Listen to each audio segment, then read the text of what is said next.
जय शिया राम। बागेश्वर बालाजी के प्यारे भक्तों, आज हम बागेश्वर धाम सरकार द्वारा लिखित पुस्तक मल्टी टैलेंटेड हनुमान का अध्ययन प्रारंभ करेंगे। सर्वप्रथम गुरुदेव भगवान ने पुस्तक के प्रारंभ में हनुमान जी की कुछ विशेषताओं का उल्लेख किया है। हम उन विशेषताओं के बारे में जानेंगे और उन्हें जीवन में उतारने का प्रयास करेंगे। सर्वप्रथम देखते हैं गुरुदेव भगवान की दृष्टि में हनुमान जी। गुरुदेव भगवान ने हनुमान जी के विषय में कुछ बिंदुएं बताई हैं जो हम सबके लिए बहुत काम की हैं और सीखने योग्य हैं। पहले, हनुमान जी ने क्या क्या किया। हनुमान जी चारों युगों में पूज्य हैं। गुरुदेव की दृष्टि में कलयुग के राजा हनुमान जी हैं। सबसे पहले प्रथम विदेश यात्री हनुमान जी। भारत के, विश्व के प्रथम विदेश यात्री हनुमान जी हैं, जो बिना वीजा पासपोर्ट के लंका गए। भाई, अगर कोई कहे जानकी माता को या रावण को कोई विदेश यात्री कहे तो रावण आया था छल के साथ और जानकी माता का हरण हुआ था। पर अगर प्रथम विदेश यात्री कहा जाए जो प्लानिंग के साथ गया, उनका नाम है हनुमान। दूसरी बात, प्रथम अंतरिक्ष यात्री हनुमान जी। प्रथम अंतरिक्ष यात्री एस्ट्रोनॉट हनुमान जी हैं। सूर्य को खाने वाले, सूर्य को निगलने वाले। तीसरी बात, प्रथम एंडोस्कोपी करने वाले हनुमान जी। प्रथम एंडोस्कोपी करने वाले अगर कोई हैं तो उनका नाम हनुमान जी है। सुरसा के मुख में जाकर पेट के लीवर, किडनी देख करके बाहर निकल आए तो गुरुदेव भगवान की दृष्टि में प्रथम एंडोस्कोपी करने वाले भी हनुमान जी हैं। प्रथम विदेशी मित्र बनाने वाले यदि कोई हैं तो वो हनुमान जी हैं। विभीषण को अपना मित्र बनाया। प्रथम विश्व का समझौता करने वाले अगर कोई हैं तो हमारी दृष्टि में हनुमान जी हैं। और प्रथम सद्गुरु अगर कोई हैं तो वो भी हनुमान जी हैं। हनुमान चालीसा में लिखा है, जय जय जय हनुमान गोसाई, कृपा करहु गुरुदेव की नाई। क्या? जय जय जय हनुमान गोसाई, कृपा करहु गुरुदेव की नाई। अब हम देखते हैं ज्ञान की भूख, मतलब हनुमान जी से हम क्या क्या और सीख सकते हैं। ज्ञान की भूख, हनुमान जी से सीखने योग्य है ज्ञान की भूख। ज्ञान की भूख, लगन और नियमितता। और वो हनुमान जी से कैसे सीखे? सूर्य को खाने के लिए लगन के साथ एक छलांग मारी और सूर्य को खा गए। हनुमान जी से पहली शिक्षा लगन के साथ भूख। हनुमान जी का जीवन भूख से प्रारंभ होता है। हमें हमेशा ज्ञान पाने के लिए पढ़ना चाहिए। रामचरितमानस में लिखा हुआ है, सुनहु मात मोहि अतिशय भूखा, लाग दे एक सुंदर फल रूखा। हनुमान जी को भूख लगती है। भूख का मतलब है सीखने की, ज्ञान प्राप्त करने की भूख। सूर्य है भास्कर, विद्या के देवता। जिस व्यक्ति को बचपन से प्रारंभ में पहली भूख ज्ञान की, पढ़ाई पढ़ने की और दुनिया को समझने की यदि लगे तो निश्चित रूप से वो हनुमान जी के चरित्र पर चल रहा है। हनुमान जी से यह सीखना है। हनुमान जी ने सूर्य को निगला, खाया। सूर्य को खाने का मतलब ये नहीं कि हनुमान जी को कोई चमत्कार दिखाना था, अपितु सूर्य को खाने के पीछे तर्क छिपा हुआ है कि हनुमान जी ये बताना चाहते हैं कि बचपन काल में ही पहली भूख व्यक्ति को ज्ञान की लगनी चाहिए, विद्या की, संसार को समझने की भूख होनी चाहिए। और अगर ये नहीं कोई कर पाया तो उसका जीवन बहुत बेकार हो जाता है, व्यक्ति विश्व से अनभिज्ञ हो जाता है। अब देखते हैं संकट से कैसे निपटें, प्रॉब्लम का सॉल्यूशन कैसे करें। हनुमान जी की दूसरी शिक्षा है संकट से कैसे निपटें। ये बहुत बेहतरीन है। आप कभी सुंदरकांड पढ़ेंगे या टीवी पर देखेंगे तो लंका में जाते हुए उनको सुरसा नाम की एक देवी मिलती है। वो कहती हैं कि मैं तुम्हें खा जाऊंगी, मुझे देवताओं ने भेजा है। हनुमान जी कहते हैं कि पहले तो हमें रामकाज करने दो। जब वो नहीं मानी तो वे बोले कि खा जाओ। उसने खाने के लिए अपना मुंह बढ़ाया तो हनुमान जी ने अपना रूप बढ़ाया। उसने 16 योजन का मुख किया तो हनुमान जी ने अपना रूप 32 योजन का कर लिया। और जैसे ही उसने 100 योजन किया, 100 यानी 100 योजन का मतलब लगभग 1200 किलोमीटर होते हैं। 1200 किलोमीटर का उसने जब मुख किया तो हनुमान जी ने फिर रूप बढ़ाया नहीं, बल्कि हनुमान जी के पास इतनी क्षमता थी कि वो 200 योजन का शरीर कर सकते थे, पर हनुमान जी ने ये नहीं किया। कैसे निपटना जरा सीखे हनुमान जी से। सती जो जनते ही आनन कीना, अति लघु रूप पवन सुत लीना। क्या? सत जो जनते ही आनन कीना, अति लघु रूप पवन सुत लीना। हनुमान जी ने अति लघु रूप, बहुत ही छोटा रूप धारण कर लिया। उसके मुख से पेट में गए और बाहर निकल आए। यह हनुमान जी से दूसरी शिक्षा कि जब संकट सुरसा की तरह 1200 किलोमीटर बड़ा खड़ा हो जाए तब ऐसे संकट से लड़ना उचित नहीं है, अपितु ऐसे संकट के सामने विनम्र होकर के झुक जाओ, वह संकट निकल जाएगा। संकट का भी मान रहेगा, समस्या के अहंकार को भी चोट नहीं पहुंचेगी और तुम्हारा बाल भी बांका नहीं होगा। संकट से कैसे निपटना चाहिए ये हनुमान जी से सीखना है। अब देखते हैं विपत्तियों में घबराना नहीं। कोई भी मुसीबत आ जाए तो आदमी घबरा जाता है। हनुमान जी कभी नहीं घबराते हैं, लंका में भी कभी भी निराश नहीं हुए, कभी भी उनका आत्मविश्वास नहीं डगमगाया। लंका में रावण की सभा में, रावण के सामने जहां काल भी हाथ जोड़े खड़ा है, मृत्यु बगल में खड़ी है, नवग्रह उल्टे लटके हैं, शनि उल्टे लटके हुए हैं, वायु देवता हाथ जोड़े हुए हैं, उस दशानन रावण के सामने जिसका मुख विकराल है, उसी की सभा में जहां बड़े बड़े मुख के भयाक्रांत दानव बैठे हुए हैं, उस सभा में हनुमान जी निर्भय होकर खड़े हैं।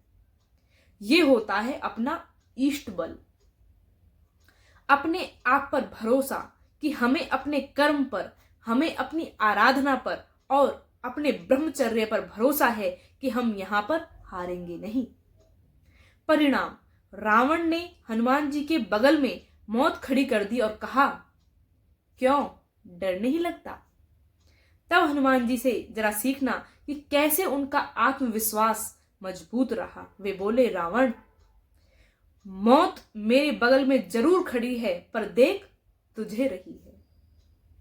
ये आत्म भरोसा अगर आपकी जिंदगी में अंतिम क्षण तक आ गया तो आप वहां से बेझिझक निर्विघ्न जीतकर वापस आएंगे।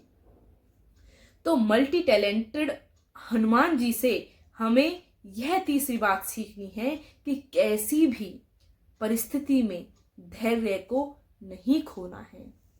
बहुत से लोग ऐसे समय पर ही धैर्य को खोकर अपने टैलेंट को भूल जाते हैं और बर्बाद हो जाते हैं, प्रायः हार जाते हैं। और जो अपने टैलेंट को नहीं भूलता है वो ऐसे समय पर धैर्य रख करके हारी हुई भी बाजी को जीत करके आता है। अब धैर्य या ठहराव कैसे लाएं? हमारी दृष्टि में, गुरुदेव भगवान की दृष्टि में, हनुमान जी का चौथा गुण है जीवन में धैर्य। मल्टी टैलेंटेड हनुमान के जीवन में इतना बल होने के बाद भी विनम्रता और धैर्य बहुत है। मतलब जमीन से जुड़े रहना चाहिए। ये हमें हनुमान जी से सीखना है। राक्षस उपद्रव कर रहे, बल बहुत है, परंतु हनुमान जी अपना बल नहीं दिखा रहे, ना अपना मुक्का दिखा रहे, ना पूंछ बढ़ा रहे, क्योंकि उन्हें पता है कि यहां पर अभी कुछ भी करेंगे तो यह काटेंगे और मारेंगे। हनुमान जी क्या कर रहे हैं? हाथ जोड़कर रावण के सामने खड़े हैं। और वह रावण जिसने इनके स्वामी की पत्नी का हरण किया, उसको भी हनुमान जी स्वामी, प्रभु कहकर संबोधित कर रहे हैं। राक्षस लात मारते हैं हनुमान जी को। हनुमान जी से हमें ये चौथी बात सीखनी है कि हनुमान जी ऐसे समय पर धैर्य रखते हैं। मतलब ऐसी विकराल परिस्थिति में अगर कोई तुम्हारा तिरस्कार करता है, टीका टिप्पणी करता है, कोई तुम्हें चिढ़ाता है, तो चिढ़ाने के लिए बहुत क्रोधित होकर के जवाब देने के लिए कुछ भी प्रहार या मूर्खतापूर्ण आचरण नहीं करना है, अपितु हनुमान जी से सीखना है कि समय की प्रतीक्षा करनी है और एक एक करके सबसे निपटना है। यह हनुमान जी से विनम्रता के साथ धैर्य चौथी बात हमको सीखनी है। बल के साथ बुद्धि का एक साथ प्रयोग। हमारी दृष्टि में, गुरुदेव भगवान की दृष्टि में, मल्टी टैलेंटेड हनुमान जी में पांचवी बात है बल के साथ बुद्धि का प्रयोग। बहुत से लोग बल का प्रयोग करते हैं पर बुद्धि का प्रयोग नहीं। हमारे गांव में गुरुदेव भगवान बताते हैं कि हमारे गांव में हमने देखा कि छोटे छोटे बच्चे जब कोई भी पत्थर को उठाते थे तो 6-6 बच्चे भी मिलकर नहीं उठा पाते थे, लेकिन कोई बुद्धिमान होता था तो वह 2 लोग भी बड़े से बड़े पत्थर को उठा लेते थे। वो क्या करते थे? पत्थर के नीचे लकड़ी अथवा लोहे का सरिया लगा देते थे और उससे ऊपर उठाते थे। उसको हमारी गांव की भाषा में टान कहते हैं। एक टान 100 जवान, एक तरकीब के आगे 100 जवान फेल होते हैं। हनुमान जी इसी टैलेंट के धनी हैं। बल के साथ वो बुद्धि का प्रयोग करते हैं। हनुमान जी बुद्धि का प्रयोग कैसे करते हैं? उनसे कहा कि जाओ संजीवनी बूटी ले आओ। अब संजीवनी बूटी नहीं मिली और समय कम है। उतने समय में संजीवनी बूटी लेके आना है। सभी बूटियां चमक रही हैं और वो पहचान नहीं पा रहे कि इनमें से संजीवनी बूटी कौन सी है। अब करें क्या?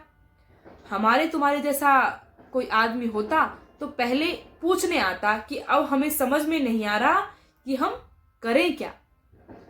इधर इधर समय निकल जाता। लक्ष्मण जी परलोक सिधार जाते, पर देखो कितना गजब बल है तो उड़ के गए। अब बुद्धि का क्या प्रयोग किया? जब एक नहीं पता है तो सब ले चलो, एक आधा तो काम आएगी। 2 प्रकार के लोग होते हैं।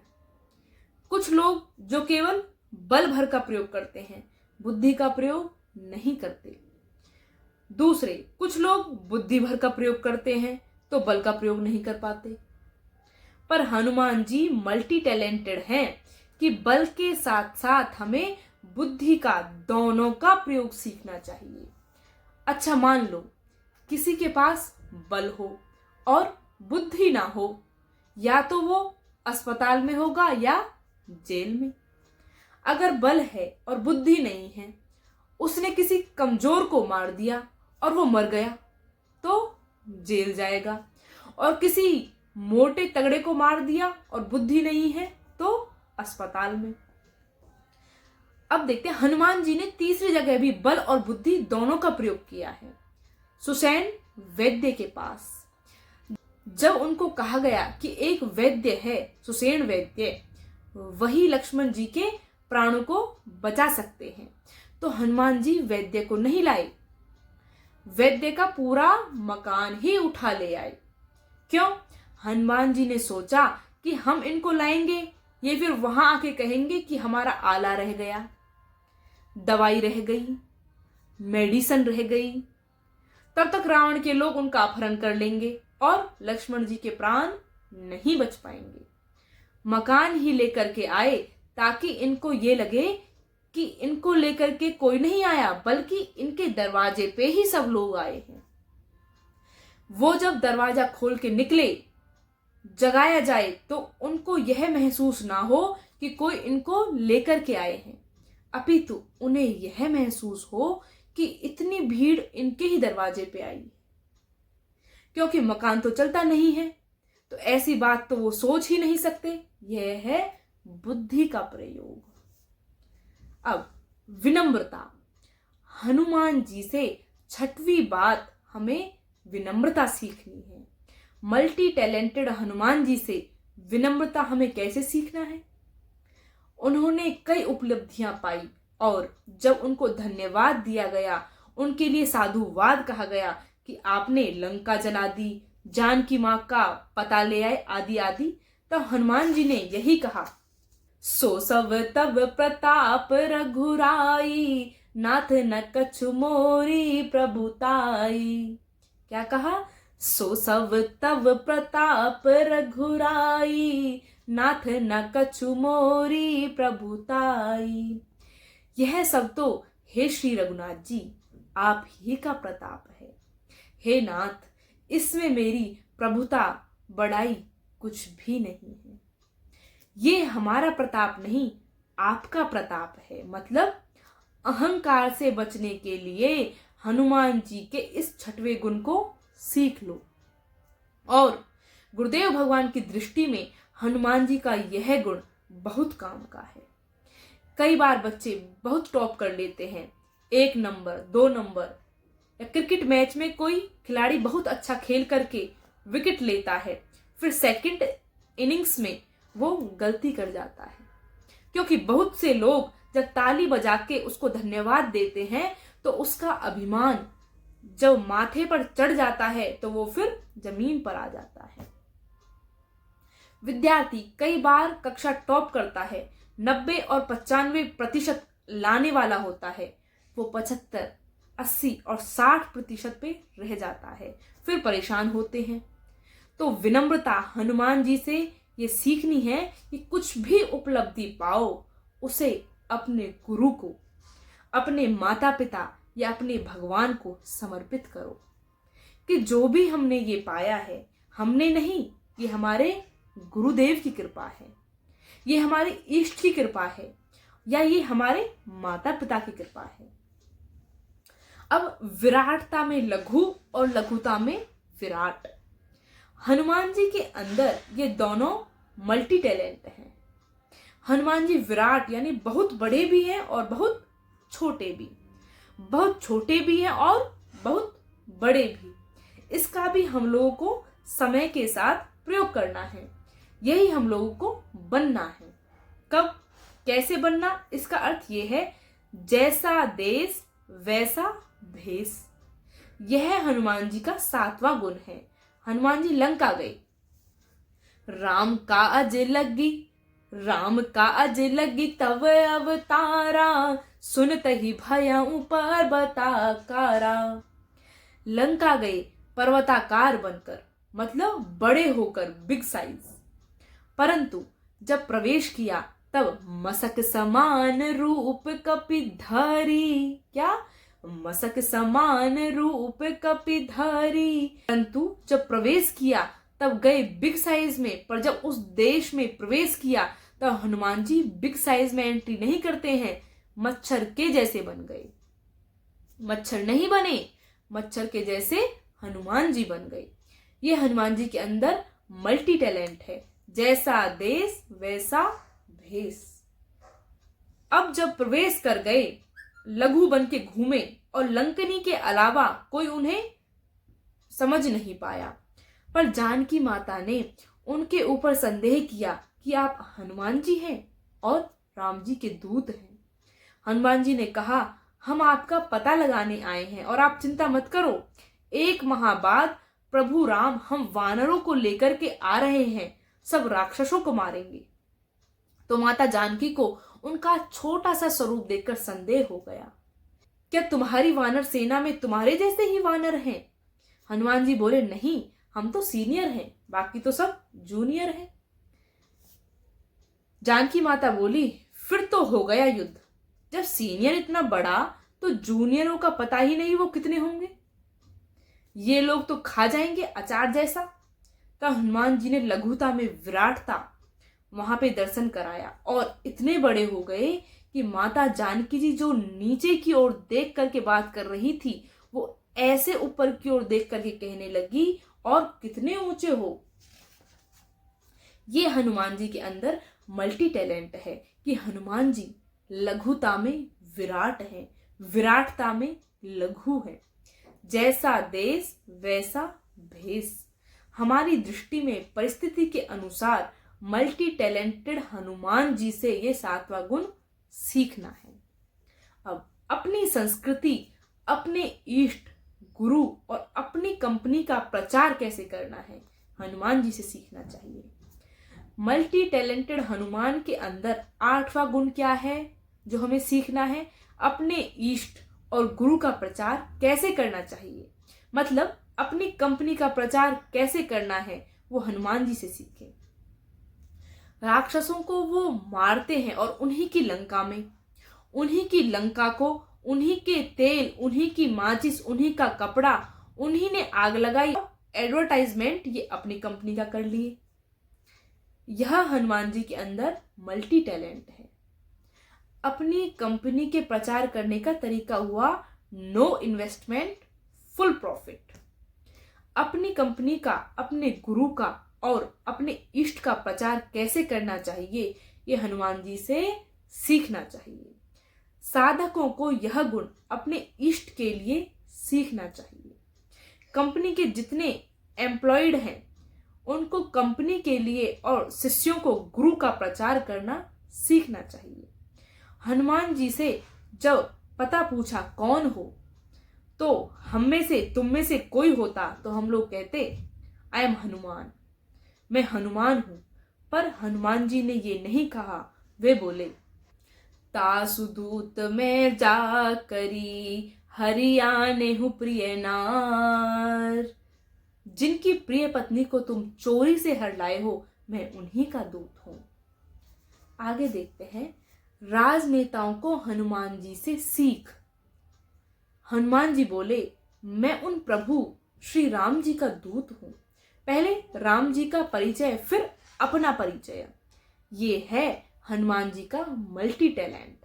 पहले अपने कंपनी का नाम, यानी किसी भी राजनीतिक पार्टी के कार्यकर्ता को ये सीखना चाहिए मल्टी टैलेंटेड हनुमान जी से कि पहले पार्टी की साख बचाओ, फिर अपनी बचाओ।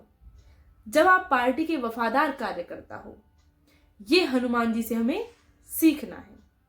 हमें पहले अपनी टीम की साख बचानी है और फिर अपनी।